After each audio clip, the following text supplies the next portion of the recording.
喂，大家好，今集我哋講下一個好有趣嘅理財方法——保費融資。聽落好似好高深，但其實好簡單。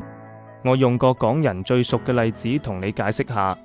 假設你有100萬現金，想買架靚車，係唔係好似好多人都會諗，不如一炮過俾晒，買咗佢？但問題係，如果你將成100萬拎去買車，嗰筆錢就等於鎖喺架車度，冇得再用嚟做其他嘢。同樣道理，假如你有幾百萬現金，想買一份大額人壽保險，如果你一次過俾晒，現金流就少咗，點樣再拎去投資股票、買樓或者做生意？保費融資就係你嘅救星。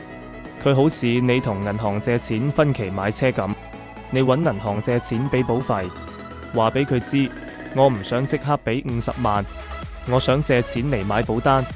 銀行見你份保單有價值，好似車有抵押價值咁，佢哋肯借俾你，你只需要俾利息，唔使即刻拎一大筆現金出嚟。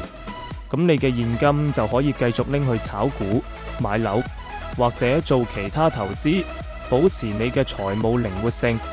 講到尾，保費融資就好似用分期付款買架靚車，你有得揸車，即係有保險保障，又唔使將你嘅錢鎖死，仲可以拎去揾更多回報。當然啦，借錢有利息，投資都有風險，所以要揾我幫你計清楚數，睇下值唔值得做。